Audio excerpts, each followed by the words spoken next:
Okay, good morning, everybody. We are going to get started. Good morning and welcome to the BC Museum Association virtual conference. My name is Luc Desmarais and I'll be your host for today. The session is entitled Innovation.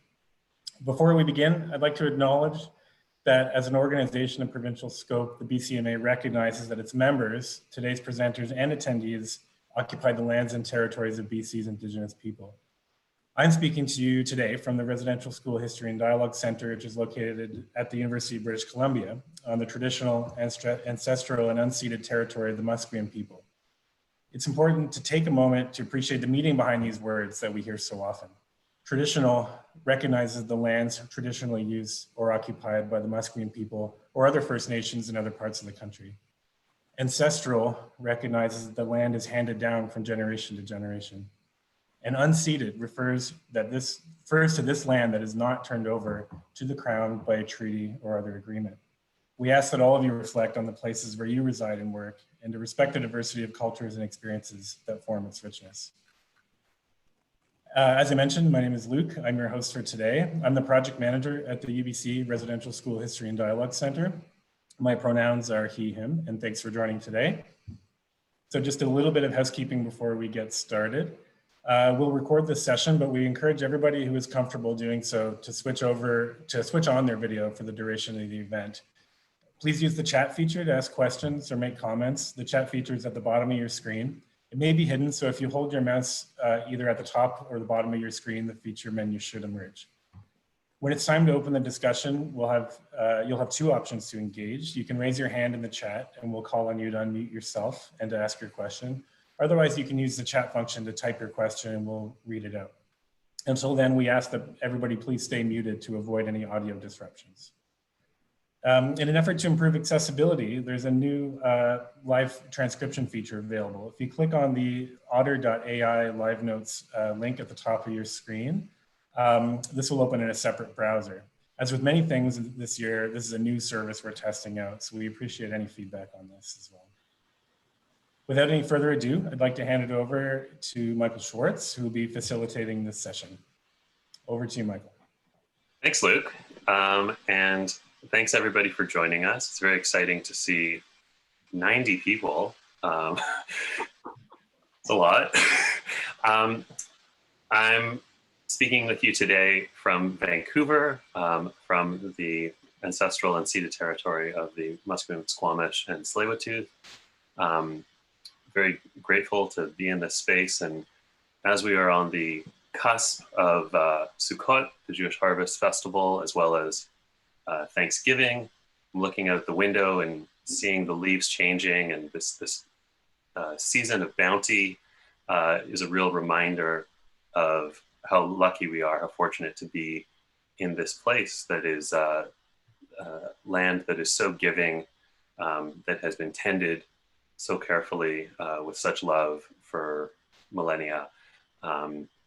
And we are just really fortunate to be able to have come to this country or be born in this country over the past, few decades, to be able to take part and contribute in what ways we can. So, as mentioned this morning, we're starting off with our Innovation Roundtable. The organizers have gathered together a really wonderful group of folks to initiate this conversation. I'm very fortunate and happy to be facilitating what I'm sure is going to be a great conversation. I know that the bar for moderators has been set very low over the past little while, if we think of last night. So I am pretty confident I'll do a better job than we saw on TV last night. And I think we're having a slightly less contentious discussion. So I think it's going to be good. From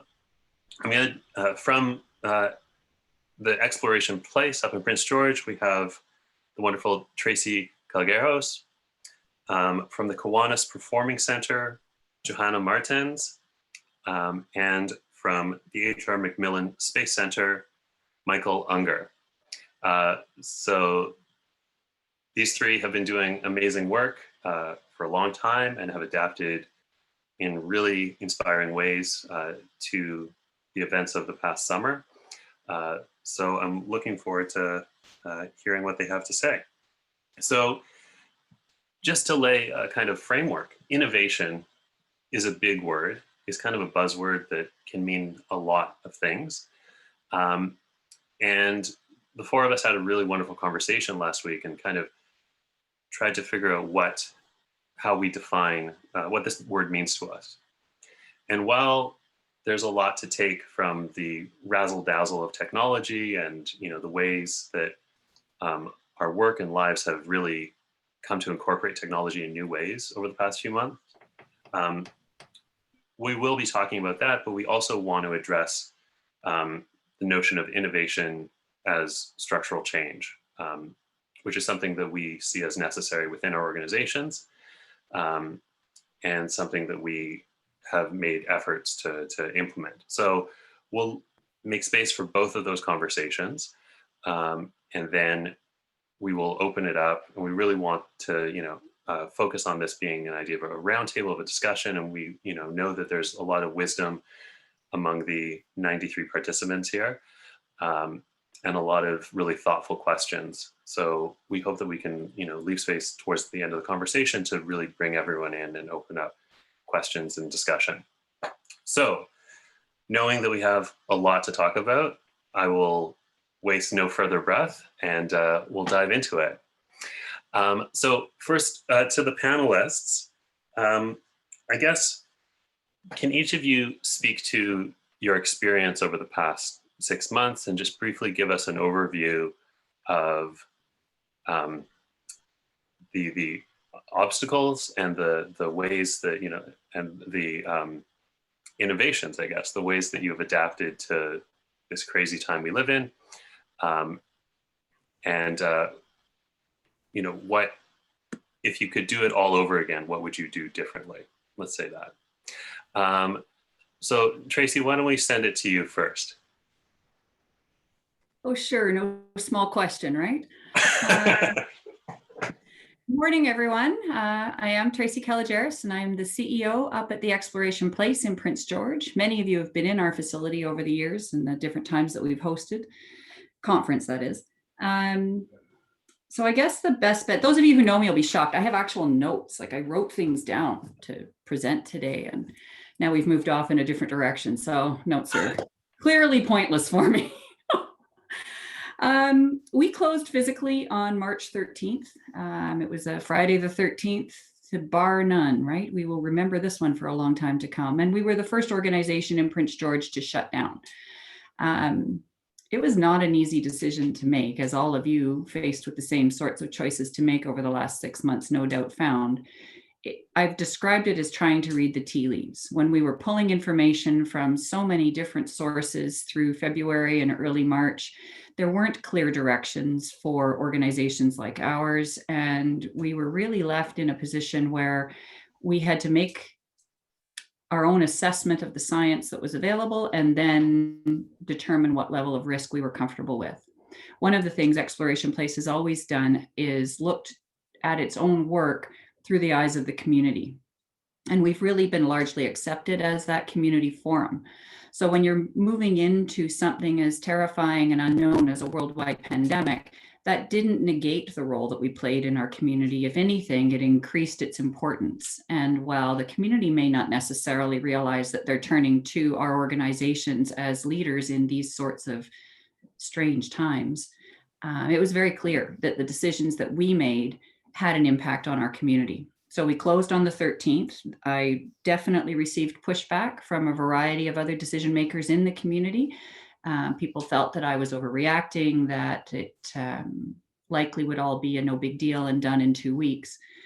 Well, clearly that's not the way things netted out. And by the middle of the following week, there were a number of other organizations that had taken the same position we had, which was to shut down. So the next challenge for us became, how do we manage our existing building? How do we assist our staff? We kept all of our team on payroll through the schedule. So part-timers were paid for a following couple of weeks, and we managed to retain our full-time complement fully funded, but sent to work from home through the middle of June. the wage subsidy has been absolutely instrumental in managing to keep us funded and whole at the same time as we're trying to navigate this whole challenge. We already had a really good benefits package. We give our staff 2 weeks sick time every year, 10 days.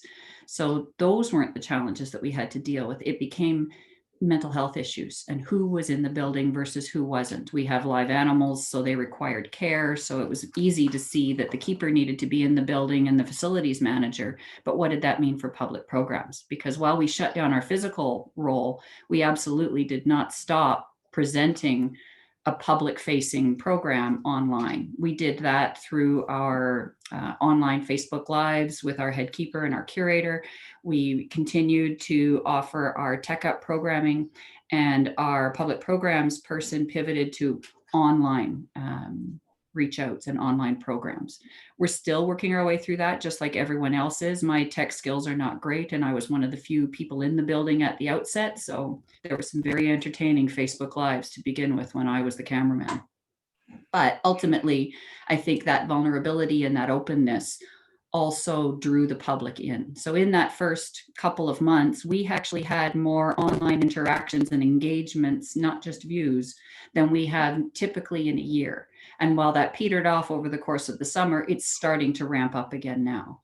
So I think it's important to recognize that in this time, we really are even more important to our communities than perhaps they realize. And there's a huge opportunity there around public advocacy and a chance to shift people's thinking at decision-making tables around who and what they fund and why they fund it.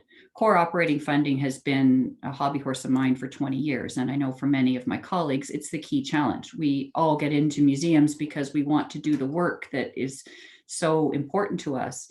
And yet we spend a huge chunk of our lives chasing money and writing budgets. And that's not what any of us joined this industry to do. So if we can find a way at this moment in time to show not just our communities, but our key funders, the kinds of social roles that we play beyond just warehousing community treasures, we have an opportunity to shift how our organizations are looked at longer term. I mean, right now they're saying 1 in 3 may not survive this pandemic. And if that's the case, then we have much larger conversations we need to have as an industry around which institutions need to survive. What do we do with those collections that will be orphaned if so many do shut down? And what's the impact to the communities that lose their museum or gallery or science center? So I'll leave it at that for right now and look forward to the balance of the conversation. Thanks for having me today. Thanks, Tracy. I'll send it over to Johanna now. The same question in terms of what the past 6 months have looked like for you, and what you would do differently to do it over again. Okay, so I'm Johanna Martens, the Executive Director for the Kiwanis Performing Arts Centre up here in Dawson Creek. If you're not familiar with our centre, we are a large performing arts centre. So we house a full dance school, music school, martial arts school, as well as we provide a lot of community meeting space within our facility, as well as have a theatre. So we got shut down on March 17th, and it wasn't our choice. Our building is a municipally owned facility, and so our city had started shutting down all of their facilities, and we are the nonprofit group that runs the building, but it's ultimately owned by our city. So they made the choice for us to shut down, which was really devastating because at that time we were entering into our year-end portion of our season where we had dance recitals and arts festivals and all sorts of events planned, and all our kiddos and all of our users had been ramping up towards this kind of year-end show. So when we ended up having to close, we ultimately had no idea what the future looked like. We didn't know when we would reopen, who was in charge of allowing us to even reopen, what it would look like when we reopened. So it was really devastating, and we had to make the tough decision to end our entire season at that moment, which means that we were closed for the entire fourth quarter of our fiscal year, which means that we had to also refund about 100 to 250 students and user groups and people that had rented our facility, which was a huge impact financially. But the other thing it was very hard for all of our students and our kiddos that have been working so hard all year to get to this final performance, and we had to cancel everything. So it was super devastating for everybody that uses our building. The other thing that was really devastating at that time is we didn't know what, again, the future of our center would be. So we had to lay off all of our staff. We had 18 staff members that we had to let go, and not knowing what to tell them. It was pretty scary for a lot of them. They didn't know what the future held. It wasn't until we were able to get the job subsidy, which came in a little bit after, that we were able to start bringing people back. So it was about into April that we were able to start bringing back some of our core staff, which was really good. So at that time, when we brought our staff back on, and some of the key people, we really started thinking, okay, well, what can we do? We know right now that our building is closed, and we have traditionally always been an organization that relies heavily on in-person instruction. Our entire operations really relies on that one-on-one with people. So we started really thinking outside of the box and dreaming, really is what I called it. Let's just dream big. If we could dream about anything, and how could we rearrange the center and do that? What would it look like? And so, of course, the way the world sort of shifted was towards all of the online capabilities, either moving towards, offering the Facebook Live or things of that nature. So we started to look at that really seriously as a way how we could change the core values of our organization. So our team worked really hard over the course of the spring, and on July 6th, we were able to reopen our center.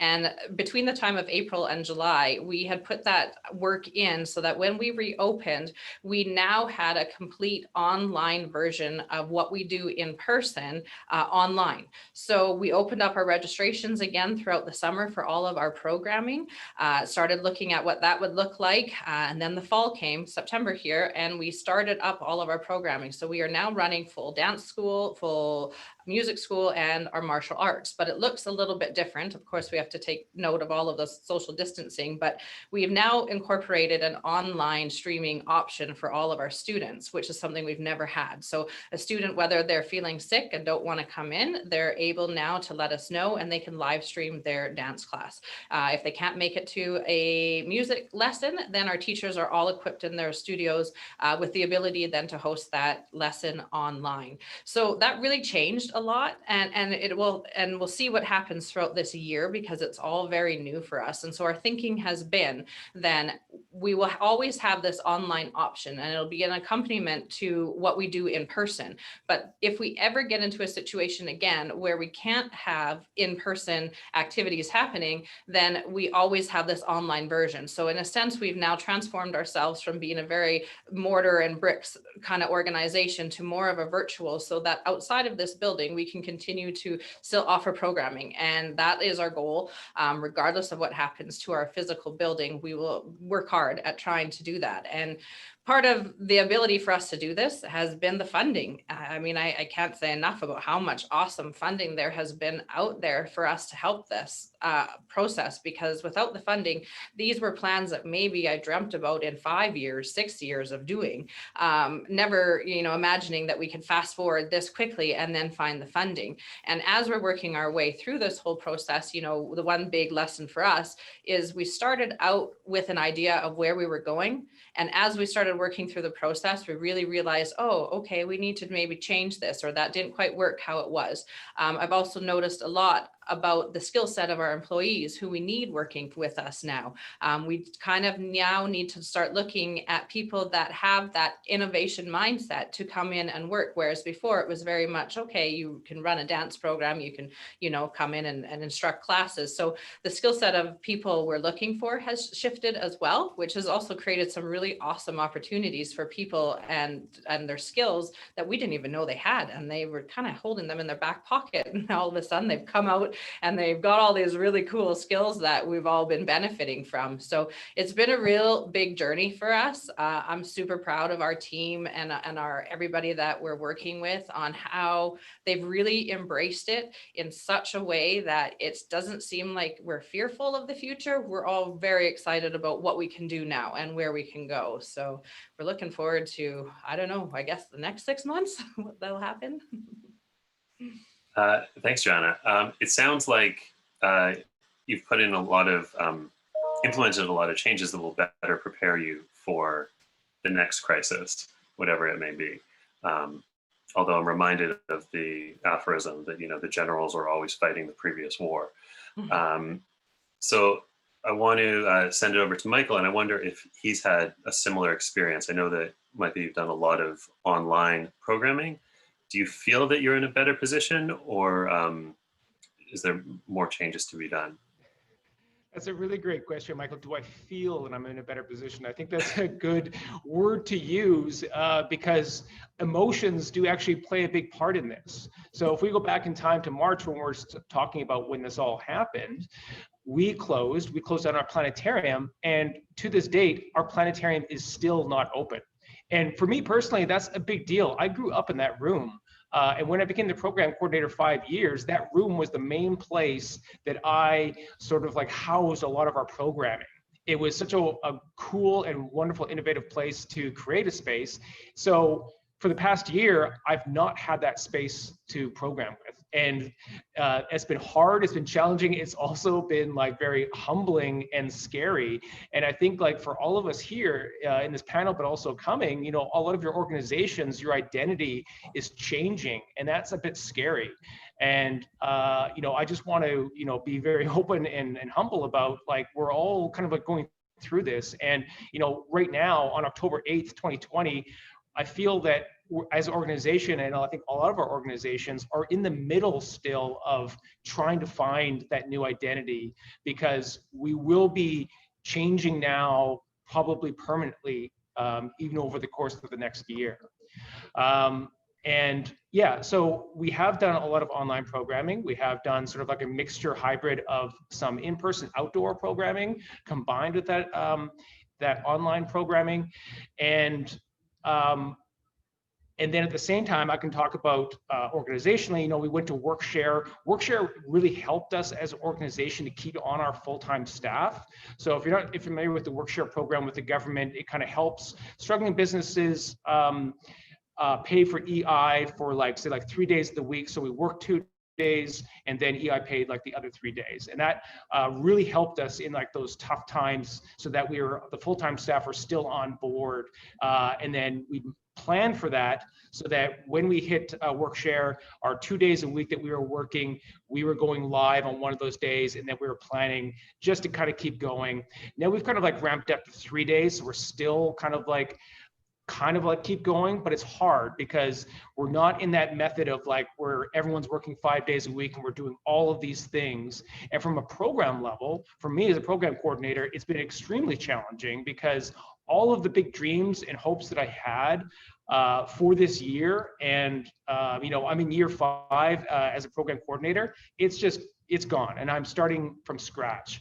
So, what I can speak to is from a program level, from innovation, from a program level, trying out new and different things.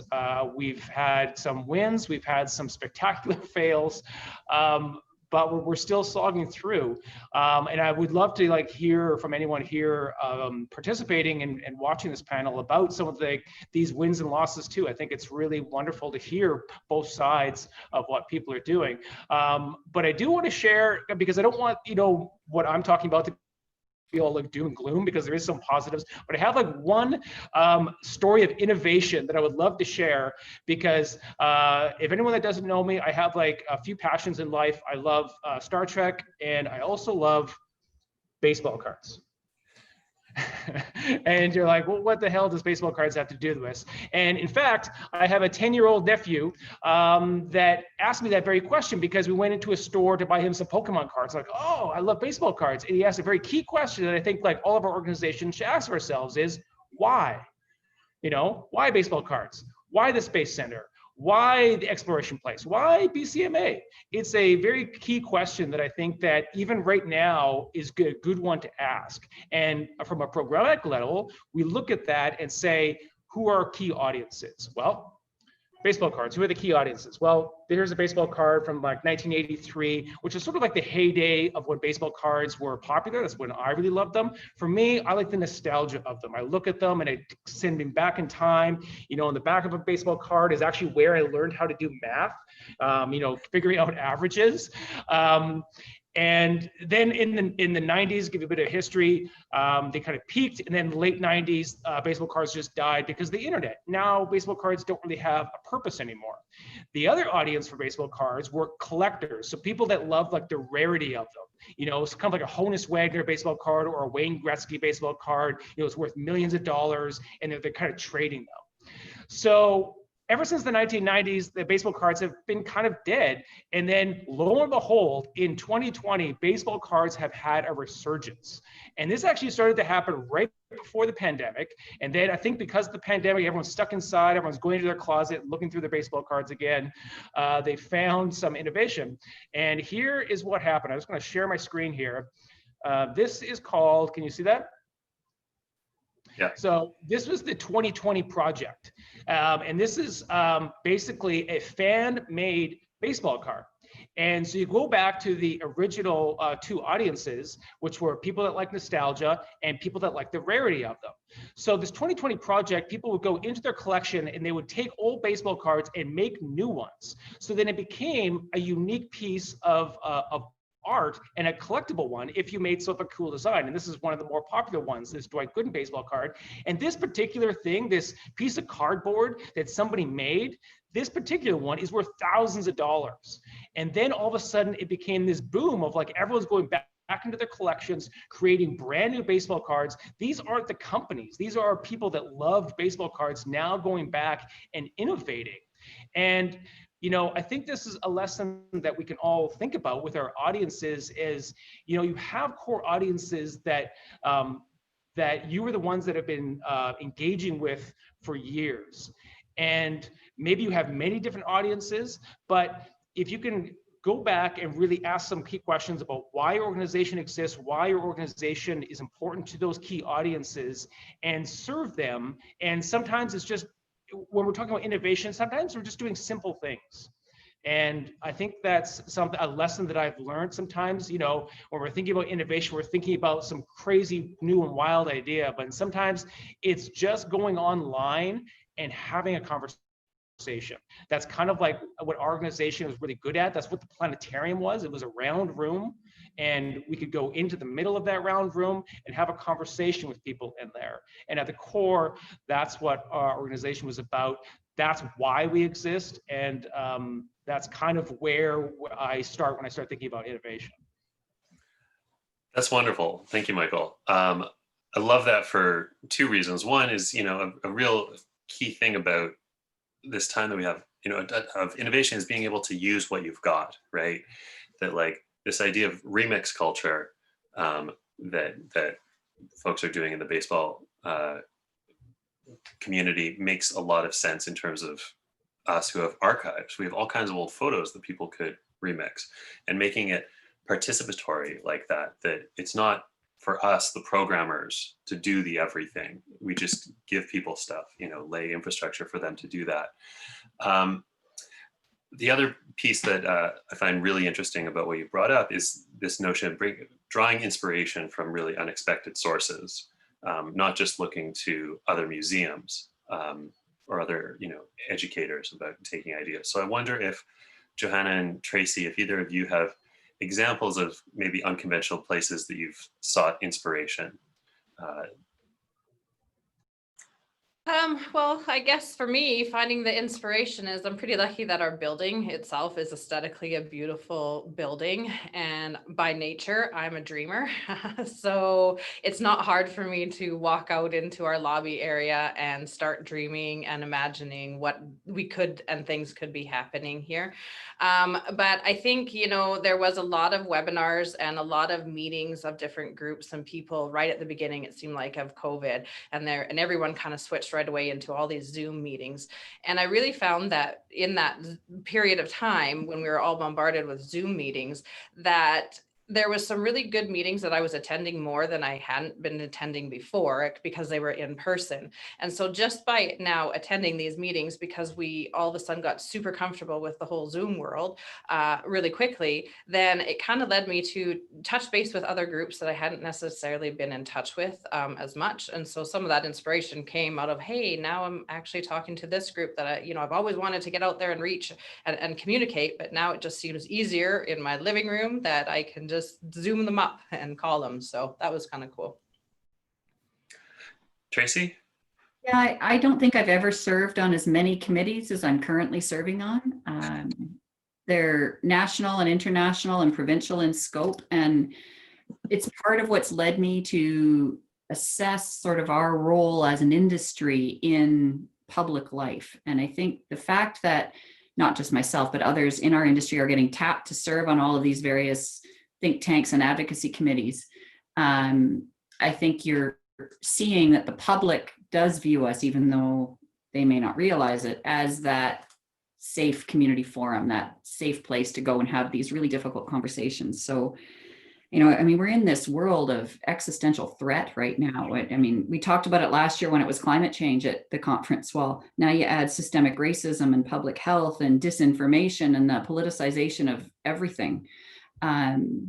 More and more people are going to need places like what we offer. So those partnerships, we've always survived on partnerships. We have a very entrepreneurial approach to how we do business. And so our partnerships with the Lheidli T'enneh or with the City of Prince George or the Regional District of Fraser Fort George, they all seem very logical. But I know that in many cases, my colleagues don't enjoy the same relationships that we do. So I think it's really just about looking at who is close at hand, who has a similar mission and mandate, and who you're friends with, because partnerships don't work just on Zoom. They have to have depth and trust and a relationship that's built over time. So I would encourage you to look at your closest colleagues before you start expanding off into trying to create new relationships, because I do think that's one of the areas that we're struggling right now under the Zoom world is we all see each other like this, but it's not the same as breaking bread together or sharing a beer.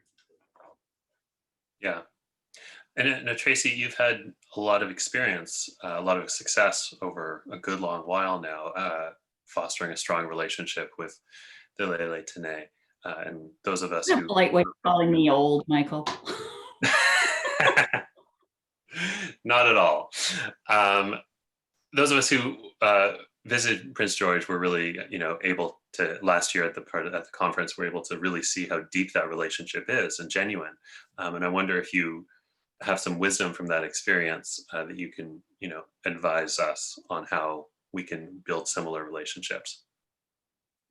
Again, I think it's patience and time and openness, a willingness to be vulnerable, to laugh at yourself. I mean, the time that you have been accepted into an elder's world is when they, with a deadpan face, will make fun of you and wait till you squirm before they let you off the hook with a laugh. I've never worked with any ethnic group where humor is as important as it is, particularly to the elders within the Lheidli T'enneh. And I mean, Indigenous communities are not homogenous any more than any other. So I don't know if that translates far beyond the Lheidli T'enneh, but in my experience, humor is a key piece of how you build those relationships. And I've told plenty of stories over the years at my own expense, both in this platform as well as in person. And I think that willingness to recognize your own foibles and your own shortcomings, all while acknowledging that there's a heinous history there and it's not that old. And anytime an Indigenous person shakes the hand of a non-Indigenous person, it's an act of bravery.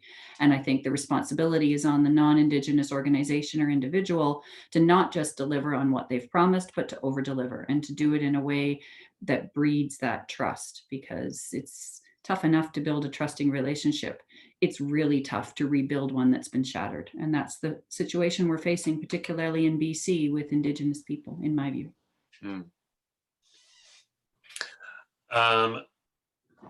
So moving from that, in terms of relationships and circling back to what each of the panelists spoke about, reminded of the sense that like we are all paid to be crazy dreamers and come up with the wild ideas. But to accomplish them, we need to persuade the more logical, or the more pragmatic partners, whether that's the money people or the board. And I wonder if any of you have had, have learned some lessons over the past few months or the past couple of years of how to, have those conversations, and what can we do to build boards that are more representative and reflective of our communities and the full expanse of our communities. I'm thinking about marginalization and the civil rights uprisings that we saw this summer. What can we take from those to build lasting change? Maybe Michael, I'll go to you this time first. Yeah, sure. It was a really crazy time for our organization. Back in February, we had a sort of like a revisioning for our 5-year plan, which is wild to think that our organization was going to go set off on a new direction. And this is February, and then a month later, this happened. But it didn't mean that our plans had changed. And the number one thing that we had put on the board, we invited all of the staff together, and our directors, asked us all questions to prioritize what we wanted to do as an organization. And the number one thing that we put on our list was to create a deeper and stronger relationship with the Indigenous voices through our organization. Was something that we recognized as something that was lacking, and that we wanted to make that change. But what that meant was that's not just like a program. That's not just like inviting somebody in to like tell their stories in the planetarium. What that meant was, no, we need to have representation on our board. We need to start bringing in full-time staff members into our organization, and this was going to be a lasting change that was going to change the face of our organization. And the pandemic has not changed those goals.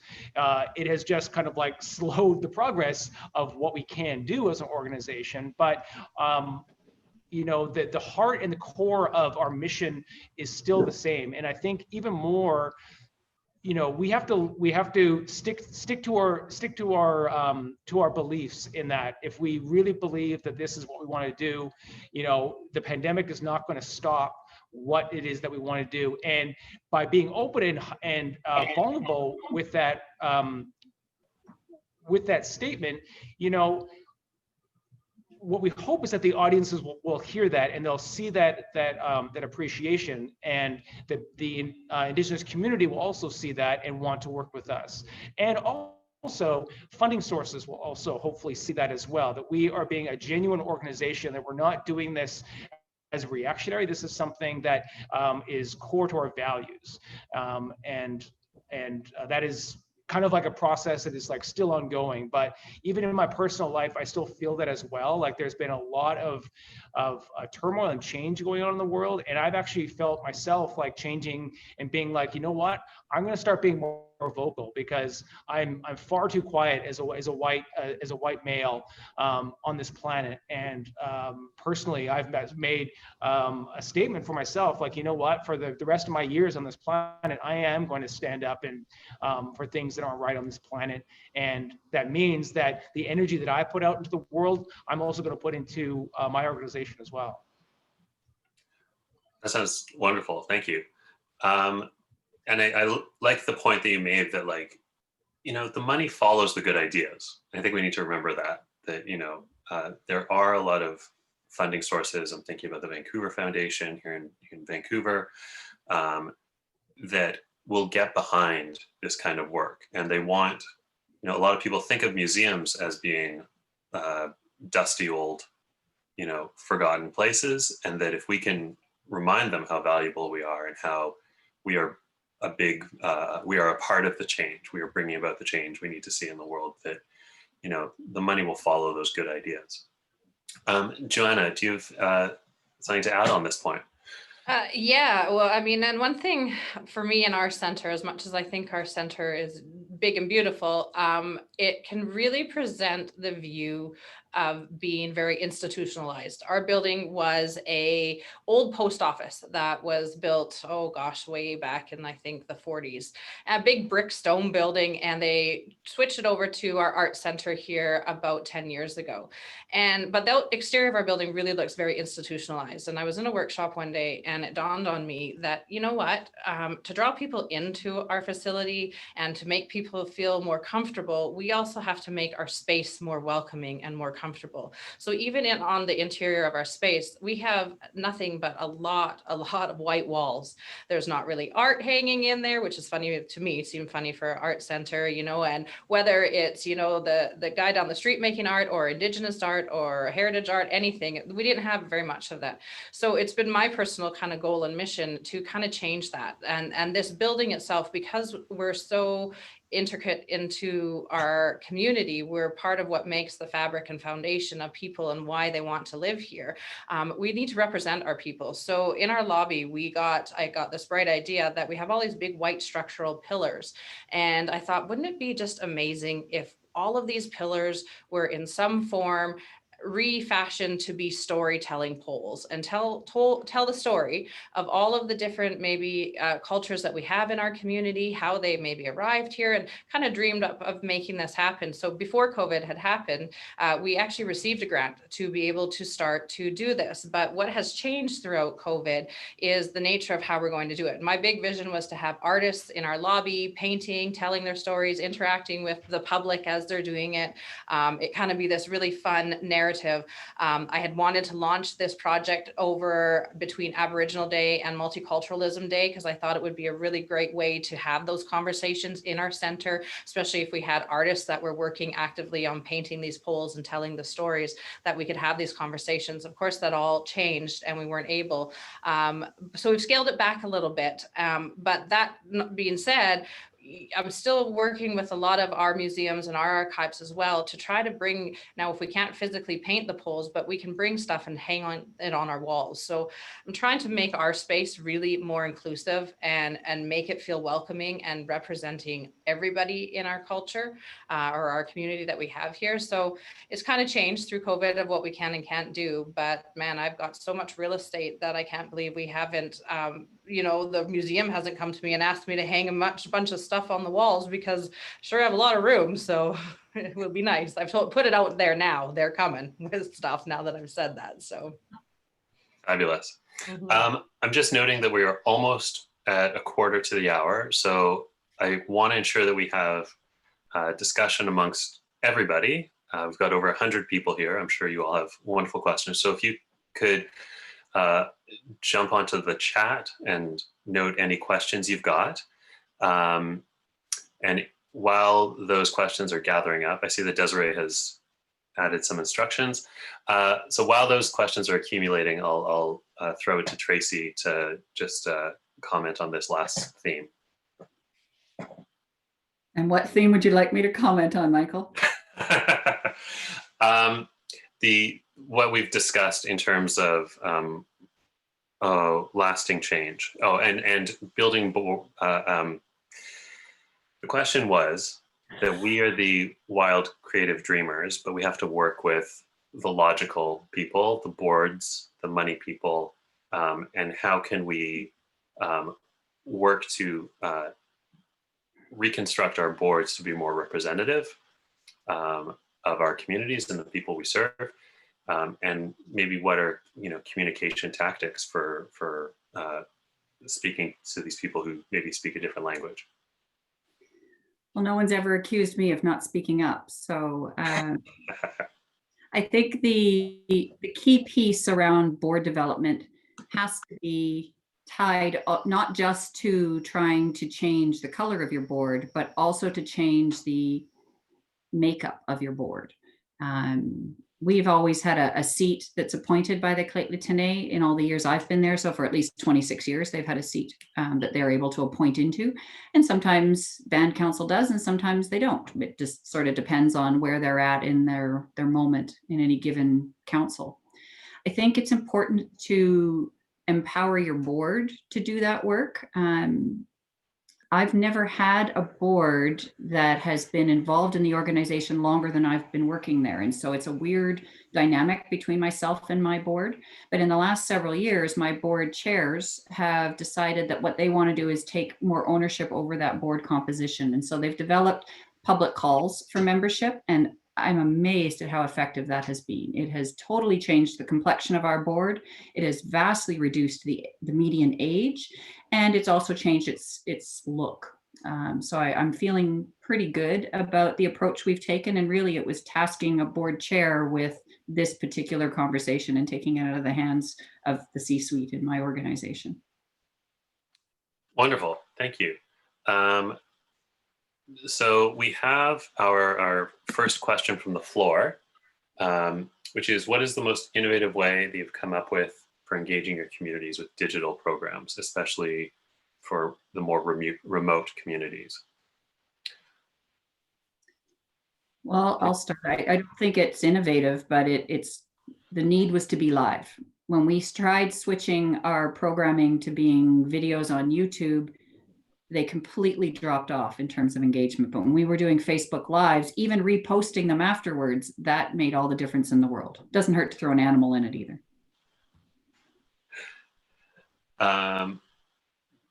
Michael or Johanna? I was just going to say, one of the things that for us, which was really cool right off the bat, is we partnered with our local arts council, and they had recently just received a large grant to do multiculturalism, a big fusion festival, and everything had to switch online. But what I thought was really brilliant about what they had done and our partnership with them is they had offered a series of these how-to videos to the community of how to make, and it was breads around the world. It was their theme. So how to make, bannock, or how to make, whatever it might be, breads. And then they did crafts, and then they did language classes as well. But the really cool thing was the Arts Council then put together takeaway bags that people from the community could go in, and it had everything you needed in that takeaway bag. So if you were making bread, you would have the flour, the sugar, the salt, whatever it was in there. And people then were taking those home, and then they got to have the recipes that were all included in it, or whatever it might be. And we just re-looked at what those videos, those online videos were doing here recently, earlier this week, and we're still getting public engagement from them, because people just really, I think, liked the fact that we also encouraged them to repost videos of, hey, show us your bread, show us. So getting that engagement of where, we provided something, especially to the people that maybe couldn't afford to go out and get their own supplies. So having those available, but then the whole ask about, show us what you've done, or how did it work, was it a success, was it a failure, and that has continued to be an ongoing engagement point for us. Yeah, so in terms of the digital innovation ideas, we picked YouTube as a platform. I think that there's not any right answer. I think just like choosing one was a good for us. And what YouTube allowed us was to kind of get out of the mindset of how many people are we talking to right now, because with YouTube, we found that we were getting way more engagement afterwards, people rewatching them and watching them on their own time, as opposed to needing to watch it when we go live. And YouTube really allowed that, because you're building a channel. And since May, we were going weekly with themes and approaching those themes in different ways. So we would write a blog. So for people that, because not everyone likes to watch live videos. Sometimes people just like to read. We would also include an activity with that theme, so something hands-on for younger kids.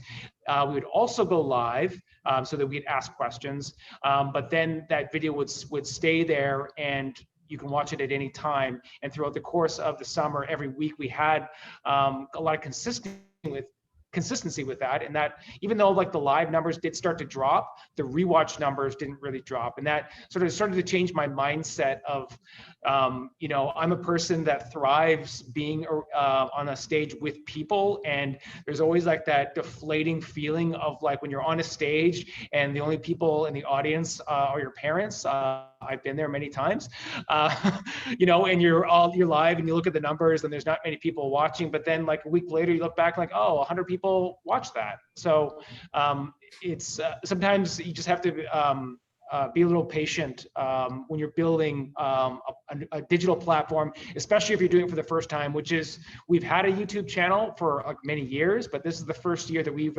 really dedicated to like, okay, let's put some effort into building this YouTube channel. And eventually, our goal is that we'll get enough views so that we can start monetizing the YouTube channel. It won't be a lot, but at least it's a start. Michael, when we spoke last week, you raised this notion of thinking like a newsroom. Yeah. I wonder if you could tell us a bit about that. Yeah, so it really occurred to me that our subject matter really comes quickly, and literally sort of like all of a sudden there's a new thing in the sky, like the comet that happened. So the comet was a great example. Hopefully everyone had a chance to see this comet that came to us in July, and you would think, oh, well, we should have done a lot of programming around that. Didn't you know that it was coming? No, we just discovered it like a month prior. Astronomers had just discovered it. So I realized that, when these things were happening, we needed to react a little quicker, and we needed to adapt our programming. And if we had plans, let's just change our plans and go with this.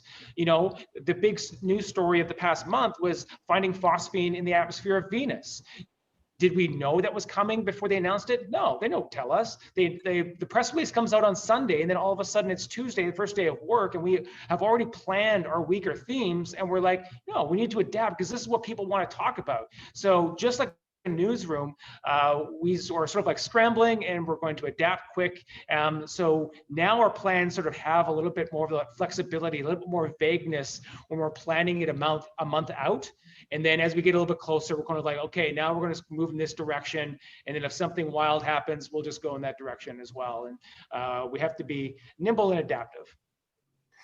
I think that's really a valuable point. And I think it's, particularly important at a time when science is being put into question, and folks at science centers can really be in a position. Museums generally are more trusted, are a very trusted place, and science centers can step up and just clear the air when science is being put into question. So are there any, I'm not seeing any other questions from the floor. If anyone else has something on their mind. Your comment on the science centers being able to step up, actually, I just want to speak to, because in Canada, that's very true in Canada, but it is not true in the US. It's not true in Brazil. A lot of I sit on a Association of Science and Technology Centers task force on COVID response, and it's primarily US organizations that are on that, and it's all CEOs. And I'll tell you, the restrictions that they have on what they can and cannot say, depending on what color their state is, are shocking to me. And so I think it's important for us to recognize the freedom that we enjoy here in Canada and the ability we have to separate funders from content in all of our exhibits. And it's something that needs to be mentioned, spoken of, and protected, because it's absolutely vital. And all we have to do is look south of the border to see what politicization of science does. And so I agree we can speak out here in Canada, and I certainly do, and many of my other Science Centre colleagues do as well. But I think sometimes having a foot in both worlds like we do at Exploration Place gives us a really unique perspective and an opportunity to look beyond our own borders and to recognize that we do have these incredible opportunities in Canada because of what Canada is, in part due to the work that we do as an industry. And that connects directly to, the responsibility of history museums, cultural museums, to be able to speak to how quickly democracy can devolve. We know plenty of examples from history, and we know plenty of examples in the present as well. And, it's our role to make that clear, make that, widely known. Op-eds help, they work. Write them in your local papers, write them to the province, write them nationally. Tell people what we're doing. Don't assume they know, because they don't get what we do. Absolutely. Yeah. I think that's a really valuable point. I want to just highlight that as well, to say that, not everything we do is programming, right? That we need to, be advocates. We need to have our voice heard, and we need to be comfortable to get uncomfortable, and make statements in op-eds and through our communities as best we can to speak up on the things that are important. We're at our last 5 minutes, and I'm not seeing any questions on the floor. So maybe to the panelists, if there's something that you feel that hasn't been covered, or maybe this is a time to touch on, you know, if you can project yourself 5 years into the future, what do you want to look back at having, you know, accomplished during this time? Where do you want your institution to look like? Johanna, do you want to start? Sure. That's just funny to me because I was just reflecting. It dawned on me when we were chatting that here at our center, and me as my role as executive director, this was year one for me. So year one and into a pandemic. So if I think about 5 years now, hopefully we don't have another pandemic that we have to deal with here. But again, for our center, I really hope we continue our growth. I hope at some point we can utilize our theater a bit more, which does mean bringing larger crowds in. I hope we get back to that at some point. We've got a lot to offer when we do.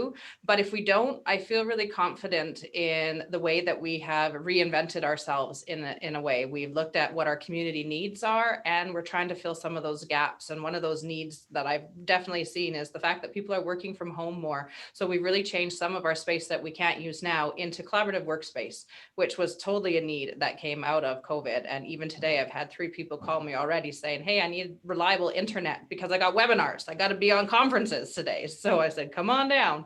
So it's reinventing ourselves, and I feel pretty confident for the future. Michael? Yeah, I think that our organization, we were always sort of like slowly kind of like change, I think, like people's perception. I think like a lot of organizations, you know, as part of, you know, the BCMA, there's a lot of old organizations. Our organization is over 50 years old. So there's a lot of perceptions of who we are as an organization. And I think now is like this time of like, over the past couple of years, we've slowly kind of like starting to get this idea out there that we can talk about more than just space. And now I think like, we really need to, so we're going to really start to lean into that we talk about the universe, which really means we're talking about everything. We're talking about humans that live in this universe. So when we're talking about the Indigenous perspective, or we're talking about even other forms of science, that can all filter through us. And I think that's part of our mandate as an organization, and where I would like us to go. And, you know, these things won't happen overnight, you know, institutional, like Johanna's talked about, you know, like the building, you know, there's a lot of institutional history in a lot of our places. But now, you know, now that we've had this pause, I think there's some optimism that now is the time to really institute that change that we've always wanted to see in our organization. And that's really what my hopes and dreams are for us, but not only, but for all of our organizations.